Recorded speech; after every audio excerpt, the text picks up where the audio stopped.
Fear, an emotion every human being has felt. Sometimes it strikes without reason, sometimes in real danger. But fear is not just a feeling, it is a complex neurobiological and psychological process that involves your brain, body, and evolution itself. Today, we'll explore what actually happens inside you when you feel afraid, and how modern science says you can take back control.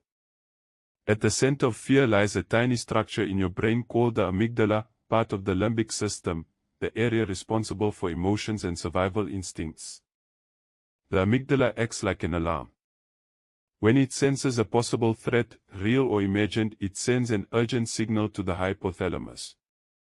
The hypothalamus then activates your autonomic nervous system, especially the sympathetic branch, preparing the body for emergency action. This chain reaction happens in milliseconds, long before you consciously realize what's happening. When the amygdala sends its signal, the hypothalamus orders your adrenal glands to release adrenaline and cortisol, the body's main stress hormones. These chemicals cause dramatic physical changes. Your heartbeat increases, pumping more blood to the muscles, breathing speeds up, supplying more oxygen to the brain and lungs, muscles tighten, preparing for movement, pupils widen, sharpening vision. This is the fight or flight response, an ancient survival system designed to help humans and animals escape predators. Sometimes, if the threat feels overwhelming, the body also goes into a freeze response, momentarily locking up, another deep evolutionary reflex. Fear is not only a physical process, it's also shaped by thought and memory. Conditioned fear happens when a past frightening experience teaches your brain to associate certain cues with danger, even when the threat is gone.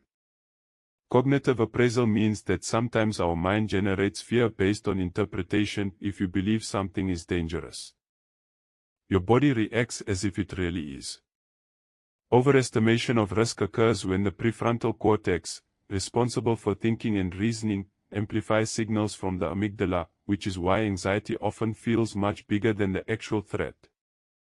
Fear works like a closed loop. The amygdala senses danger, the hypothalamus triggers hormones, the body reacts with a fast heartbeat and tension, the brain notices these sensations and thinks, I must be in danger, and fear increases again, a self-reinforcing feedback loop that explains why panic attacks or phobias can spiral so quickly.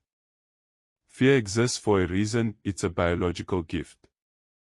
For our ancestors, quick fear responses meant survival. Those who reacted fastest to danger lived to pass on their genes. That's why fear circuits are so strong and automatic today. But in the modern world, these same systems often misfire, reacting to deadlines, criticism, or imagination instead of true danger. The good news is that fear can be retrained. Modern neuroscience shows that the brain is flexible. It changes through a process called neuroplasticity. Deep breathing activates the parasympathetic nervous system, slowing heart rate and calming the body.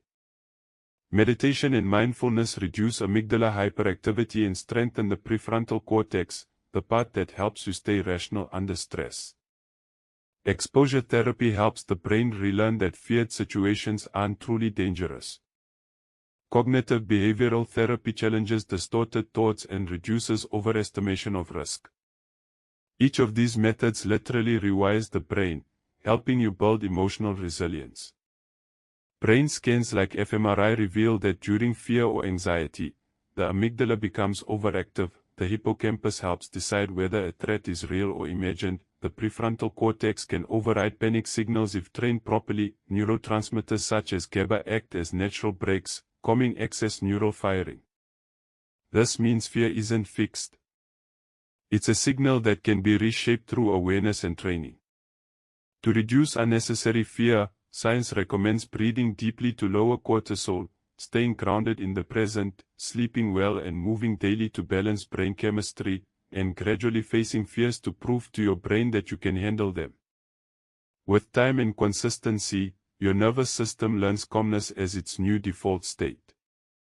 Fear is not weakness, it's one of the most ancient, intelligent systems your body has, designed to keep you alive. But when fear starts controlling your life, science gives you the power to take control back. Remember, Fear is not your enemy, it's just a signal. Understand it, train your brain, and you'll discover that courage isn't the absence of fear, it's the mastery of it.